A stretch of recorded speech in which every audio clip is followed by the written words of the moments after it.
Meditations Roman सम्राट Marcus Aurelius की निजी दार्शनिक टिप्पणियों का संग्रह है। ये स्टोइक दर्शन से प्रेरित है। मूलतः यूनानी में लिखा गया और सामान्यतः माना जाता है कि इसे उन्होंने 170 के दशक में सैन्य अभियानों के दौरान लिखा। इसे किसी बड़े दर्शक वर्ग के लिए नहीं, बल्कि अपने ही मन को संभालने और सही जीवन दृष्टि बनाए रखने के लिए लिखा गया था। यही वजह है कि ये किताब बहुत ईमानदार, सीधी और आत्मसंवादी लगती है। इस किताब में कोई लगातार चलने वाली कहानी नहीं है। ये 12 पुस्तकों या हिस्सों में बंटी हुई है और इनमें मार्कस खुद को बार बार याद दिलाते हैं कि जीवन छोटा है, मन को अनुशासित रखना चाहिए, दूसरों के व्यवहार से बहुत प्रभावित नहीं होना चाहिए और जो सही है वही करना चाहिए।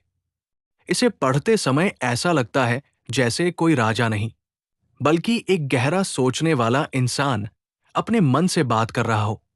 इस किताब का सबसे बड़ा संदेश है, तुम्हारे नियंत्रण में क्या है और क्या नहीं। मार्कस बार बार इस बात पर लौटते हैं कि बाहर की दुनिया, लोग क्या सोचते हैं, कौन तुम्हारी तारीफ करता है, कौन तुम्हारी आलोचना करता है, क्या घटना घटती है, कब मृत्यु आती है, ये सब पूरी तरह तुम्हारे हाथ में नहीं है। लेकिन तुम्हारा विचार, तुम्हारा आचरण, तुम्हारी नियत, तुम्हारी प्रतिक्रिया, तुम्हारा चरित्र, ये तुम्हारे हाथ में है। इसलिए बुद्धिमानी यह है कि आदमी अपनी ऊर्जा उसी पर लगाए जो वो सच में बदल सकता है। ये स्टोइक सोच का केंद्र है और मेडिटेशंस इसी को बार बार व्यावहारिक रूप में समझाती है। दूसरा बड़ा विचार है, दुख का बड़ा कारण घटना नहीं, उसके बारे में हमारी राय होती है।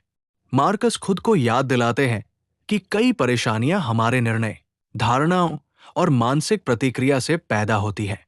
कोई घटना अपने आप में उतनी भारी नहीं होती जितनी हमारी सोच उसे बना देती है। इसलिए किताब सिखाती है कि हर बात पर तुरंत बच जाना नहीं, बल्कि रुककर देखना चाहिए, क्या ये सच में उतना बड़ा है जितना मेरा मन बना रहा है।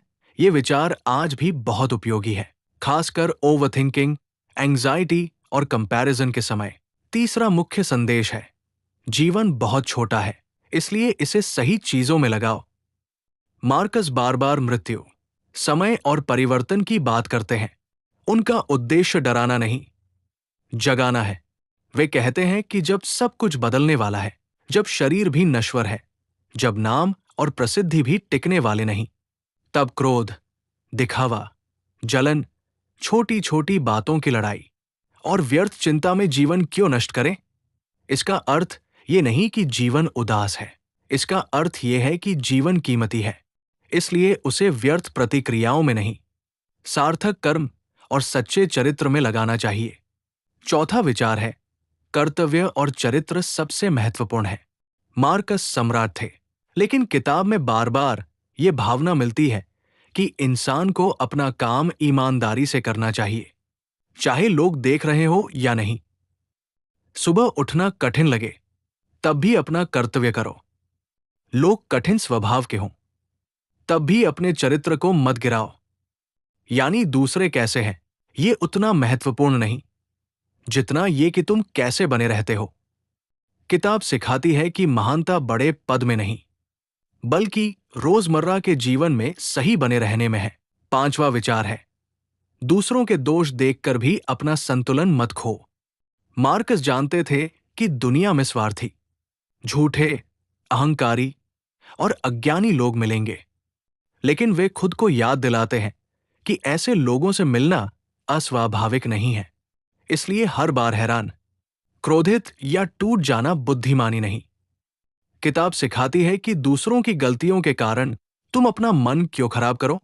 अगर संभव हो तो सुधारो, नहीं तो शांत रहो। इस दृष्टि से मेडिटेशंस केवल फिलॉसफी नहीं, इमोशनल डिसिप्लिन की किताब भी है। छठा बड़ा पक्ष है, प्रकृति के अनुसार जीना। स्टोइक दर्शन में नेचर बहुत महत्वपूर्ण है और मार्कस भी इस पर जोर देते हैं। इसका अर्थ है, जो वास्तविक है उसे स्वीकारना, जीवन के नियमों से लड़ते न रहना और अपने बुद्धिमान, सामाजिक, नैतिक स्वभाव के अनुसार जीना। मनुष्य को केवल सुख के पीछे भागने वाला प्राणी नहीं, बल्कि तर्क, नैतिकता और समुदाय का हिस्सा मानकर जीना चाहिए। यानी अच्छा जीवन वह है जिसमें इंसान सही सोच, सही कर्म और व्यापक दृष्टि रखे।